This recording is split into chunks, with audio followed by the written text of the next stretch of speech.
Hello అండి. Welcome to our channel. అందరికీ wish you happy new year అండి.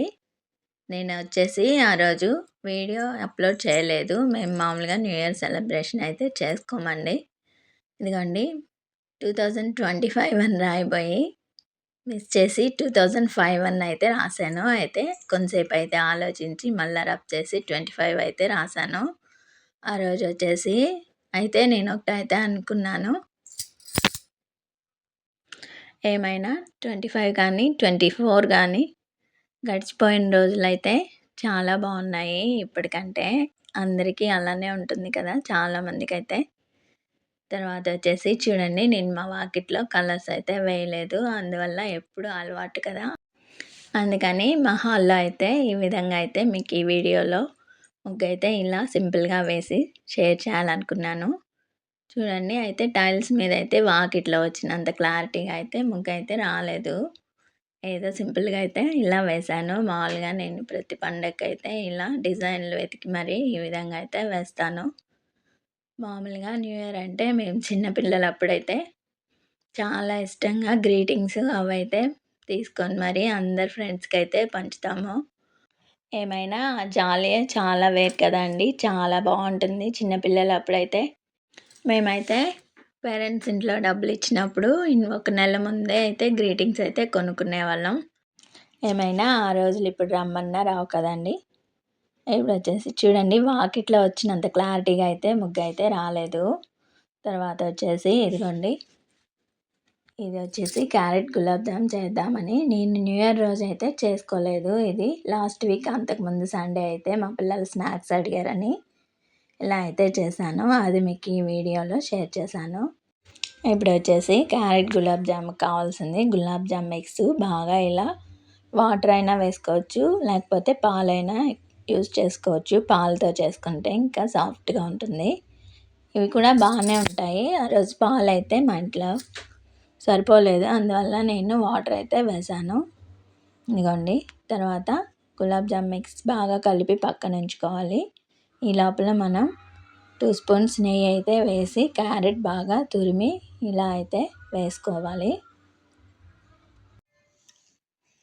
ఇప్పుడు వచ్చేసి క్యారెట్ నెయ్యిలో బాగా పచ్చివాసన పోయేలాగా బాగా ఫ్రై చేసుకొని తర్వాత 2 కప్స్ చక్కెర అయితే వేసుకోవాలి. ఇది వచ్చేసి మళ్ళీ మనం గులాబ్ జామ్లో జీరా అయితే కలుపుతాం కదా, అందువల్ల దీనికైతే షుగర్ తక్కువైనా కొంచెం పర్వాలేదు. నేనైతే 2 క్యారెట్లకి 2 కప్పుల చక్కెర అయితే తీసుకున్నాను. తర్వాత వచ్చేసి చూడండి, ఇదిగో ఇది వచ్చేసి జీరాకి హాఫ్ కప్ కాదండి, హాఫ్ కేజీ చక్కెర అయితే ఇలా వాటర్లో కరిగే వరకు బాగా మిక్స్ చేసుకోవాలి. అప్పుడు వచ్చేసి చక్కెర బాగా కరిగేంత వరకు మనం కలుపుతూ ఉండాలి, లేదంటే మాడిపోతుంది. ఇలా అయితే తర్వాత వచ్చేసి చూడండి, 4 యాలక్కాయలు కూడా ఇలా దీంట్లో అయితే వేసి బాగా మరిగినిస్తే ఫ్లేవర్ చాలా బాగుంటుంది. ఇప్పుడు వచ్చేసి జీరా కొంచెం బాగా చిక్కబడింది కదా, తర్వాత వచ్చేసి ఇలా పక్కన ఉంచుకోవాలి. ఇది వచ్చేసి జీరా చూడండి, చక్కెర ఇలా పక్కనైతే గట్టిగా అవుతుంది, అలా కాకుండా మనమైతే చూసుకోవాలి. తర్వాత వచ్చేసి ఇందాక క్యారెట్ హల్వా చేసాం కదా, ఇలా చూడండి ఈ విధంగా అయితే వచ్చే వరకు మనం క్యారెట్ ఫ్రై చేసుకోవాలి. ఇప్పుడు వచ్చేసి అన్నీ ఇలా ముద్దలైతే చుట్టుకోవాలి. తర్వాత ఇదిగోండి గులాబ్ జామ్ మిక్స్ ఈ విధంగా అయితే చేసుకొని, గులాబ్ జామ్ మిక్స్ మనం కలిపేటప్పుడే సాఫ్ట్గా అయితే కలిపామంటే గులాబ్ జామ్ కూడా సాఫ్ట్గా వస్తుంది. ఇప్పుడు వచ్చేసి ఇదిగోండి క్యారెట్ ఇలా గులాబ్ జామ్ మిక్స్లో స్టఫింగ్ చేసి ఈ విధంగా అయితే మనం రౌండ్గా అయితే చేసుకోవాలి. ఇవైతే కొంచెం పూర్ణం బూరెల్లాగా అయితే క్యారెట్ మధ్యలో అది విడిపోకుండా అయితే ఇలా బాగా రౌండ్గా ఇలా చుట్టుకోవాలి. ఎక్కడ క్రాక్స్ లేకుండా అయితే చుట్టామంటే మనం ఫ్రై చేసినప్పుడు కూడా బాగా వస్తాయి పర్ఫెక్ట్గా అయితే గులాబ్ జాములు. మామూలుగా కొంచెం ఆరాయన్నా కూడా వచ్చేసి క్రాక్స్ అయితే వస్తాయి. అలా రాకుండా చూసుకుంటే గులాబ్ జామ్ చూసేదానికి కూడా చాలా బాగుంటుంది. ఇప్పుడు వచ్చేసి బాండల్లో ఆయిల్ అయితే వేసుకొని మీడియం ఫ్లేమ్లో అయితే పెట్టుకోవాలి. ఇదిగోండి ఇలా మనం ఇందాక చేసాం కదా, అవి వచ్చేసి ఈ విధంగా ఆయిల్లో అయితే డీప్ ఫ్రై చేసుకోవాలి. ఇవి వచ్చేసి అడుగు మాడనీయకుండా మీడియం ఫ్లేమ్లో అయితే కుక్ చేసుకోవాలి. అప్పటికి కొంచెం లైట్గా అయితే ఇలా కలర్ కొంచెం చేంజ్ అయిందండి, చూసారు కదా.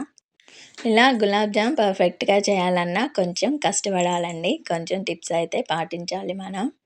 క్రాక్స్ రాకుండా జాగ్రత్తగా అయితే చూసుకోవాలి. ఓకేనండి, ఇదిగోండి క్యారెట్ గులాబ్ జామ్ అయితే ఈ విధంగా అయితే మీకు ఈ వీడియోలో షేర్ చేశాను. ఇది మనం జీరా ఎక్కువ చేసుకున్నామంటే చాలా టేస్ట్గా ఉంటుంది. ఆల్రెడీ అవి బాగా క్యారెట్ వేసాం కదా, అప్పటికి చాలా జీరా అయితే పీల్ చేస్తాయి. మనం కొంచెం ఎక్స్ట్రా జీరా అయితే కలిపామంటే అందరికీ సరిపడాలాగైతే సరిపోతుంది.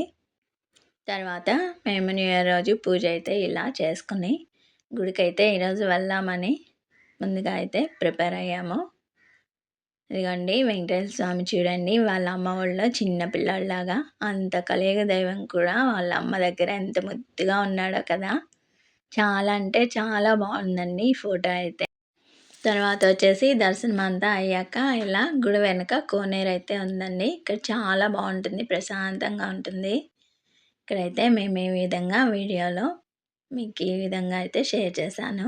తర్వాత వచ్చేసి సాయంత్రం వచ్చేసి అమ్మవారి గుడికి అయితే వెళ్ళాము. ఇక్కడైతే మార్నింగ్ అయితే వెళ్దాం అనుకున్నాము, కాకపోతే ఇక్కడ పండగ నెల కదా, ధనుర్మాసంలో రంగనాయకుల స్వామి దగ్గర పూజలు అయితే చేస్తారని ఉదయం అయితే అక్కడికి వెళ్ళాము. సాయంత్రం వచ్చేసి ఇక్కడ రాజరాజేశ్వరి అమ్మవారి గుడికి అయితే వచ్చాము. చూడండి అసలు ఈ అలంకరణ ఏ సంవత్సరం అయితే ఇలా అయితే చేయలేదు.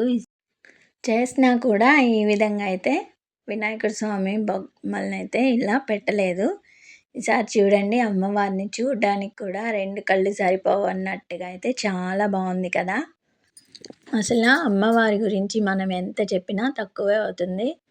చూడండి ఆ అలంకరణ దీపాల వెలుగులో ఎంత చక్కగా ఉంది కదా. ఓకేనండి, అందరూ నూతన సంవత్సరం, గత సంవత్సరం చేదు జ్ఞాపకాలని వదిలేసి కొత్త సంవత్సరంలో అందరూ సుఖ సంతోషాలతో ఆయురారోగ్యాలతో మునుపట్లా కాకుండా పోయిన సంవత్సరంలో బాధలు అవన్నీ వదిలేసి అందరూ చక్కగా ఉండాలని నేను మనస్ఫూర్తిగా కోరుకుంటున్నానండి. ఓకేనండి, బాయ్.